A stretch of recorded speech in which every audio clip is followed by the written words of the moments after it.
हालाणी में बदअमनी चोरन फुरन धाड़न खिलाफ हालाणी जा शहरी सरापा एहतजाज बणिजी विया।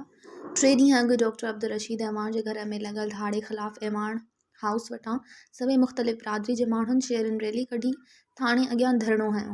ॿिन्ही तरफ़नि खां ईंदड़ वेंदड़ गाॾियुनि लाइ रुकावटूं खड़ियूं करे ट्रैफ़िक खे बंदि करे एहतजाज कंदे डॉक्टर ज़फ़र अहमान, डॉक्टर अब्दुल रशीद अहमान, आल पार्टीज़ जे चेयरमैन मौलाना सैयद हमादुल्ला शाह, साबिक़ा चेयरमैन ज़ुल्फ़िकार अली अहमान ऐं ॿियनि मीडिया सां ॻाल्हाईंदे चयो त पुलिस मूंखे एसपी साहब सां कल्ह मां मिलियुमि।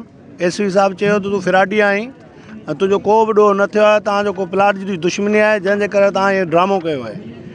इहो एसपी साहब जा हुते ऑफिस में लफ़्ज़ आहिनि। उन जाइ ते घटि में घटि 30-40 माण्हू वेठा हुआसीं, जंहिंजे रूबरा एसपी साहब असां इंसल्ट कई आहे। असां सां हेॾो धाड़ो लॻो आहे, हेॾो नाहक थियो आहे। उनजे बावजूदि इहे पुलिस अमलदार एसपी साहब अहिड़ो न आयल, अहिड़ा जेकॾहिं ऑफिसर हूंदा त इहो ई हाल हूंदो। इंतिज़ामिया का बि असां सां ताउन न कयो। असां मजबूर थी रोड बंदि कयो आहे। असांजी FIR वरिती वञे, असां सां इंसाफ़ कयो वञे। असांजी सभा जहिड़ी सिंध हींअर सूरनि में आहे। सिंध धरती अमुन अमान जी धरती रही आहे। सिंध धरती बुज़ुर्गनि जी धरती रही आहे। लेकिन अफ़सोस सां चवणो थो पए त हींअर अहिड़ा हुक्मरान मुसलत असांजे मथां कया विया आहिनि जो को ज़िलो ख़ाली कोन्हे सिंध जो जंहिंजे अंदरि बदअमनी न हुजे। अगरि तव्हां पेरा खणंदव, नाज़िम जोखे जा पेरा कहिड़ी तरह वञी रहिया आहिनि। असांजी लाड़काना चांटका जे अंदरि नौशीन खे क़त्ल कयो वियो, उन जा पेरा केॾे था खॼनि। असांजी हालाणी जेको साहती परगणे जो तारीख़ी शहर आहे, गुज़िश्ता 3 महीननि खां का राति ख़ाली कान्हे का जो हालाणी शहर जे अंदरि अमुन सां माण्हुनि साहु खयो हुजे। लेकिन अफ़सोस सां चवणो थो पए त हिन महिल ताईं 3 महीना गुज़री चुका आहिनि। को चूंडियल नुमाइंदो असांजे तक जो उन अवाम जी वाहर नाहे कई, उन असेंबली जे अंदरि अमुन अमान जी ॻाल्हि नाहे कई, ऐं को बि चूंडियल नुमाइंदो इन हवाले सां अवाम सां गॾु नाहे बीठो, ऐं पुलिस इंतिज़ामिया मुकम्मल तौर ते नाकाम थी चुकी आहे। वॾे अफ़सोस जो मुक़ाम आहे त असांजे शहर हालाणीअ जो अमुन अमान बिल्कुलु तबाह बर्बाद थी वियो आहे। असां जेके शहरी आहियूं, अमुन पसंदि ऐं पुरअमुन माण्हू आहियूं, आए ॾींहुं भाड़े लहनि जो राज हिते क़ाइमु कयो वियो आहे। जेके असांखे न ॾींहं जो आराम करणु था ॾियनि, घुमण था ॾियनि, न वरी राति जो असांखे सुकून ऐं निंड करणु था ॾियनि। 24 कलाक टेंशन में आहियूं त खैर सां घर पहुचूं, जे ॿाहिरि निकिरूं था त ॿाहिरि घर में आहियूं त इहो टेंशन आहे त को घर में अंदरि घिड़ी न अचे।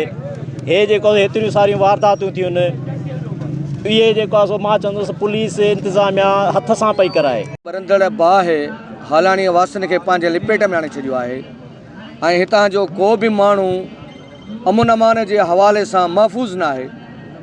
हर रोज़ु हर राति ॾींहं जो 8 मोटरसाइकिलियूं, राति जो चोरियूं, फुरूं, धाड़ा मामूल बणिजी वियो आहे।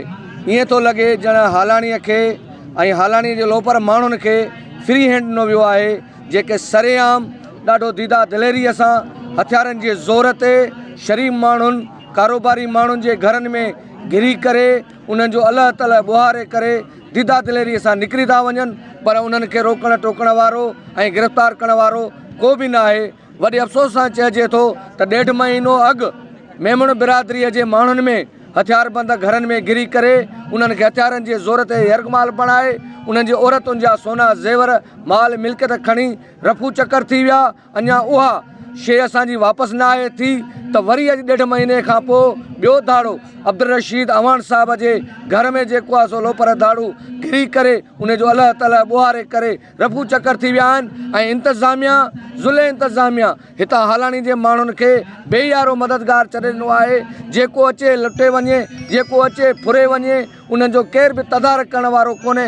हितां जी पुलिस इंतिज़ामिया सिर्फ़ु ऐं सिर्फ़ु रोड ते ड्यूटी ॾिए थी, पर शहर के हेठि घिटिन में महलन में लहण लाइ तैयारी न आहे। मज़ीद खबरों और तफसीलात के लिए विजिट करें हमारी वेबसाइट www.awamiNewsHD.com।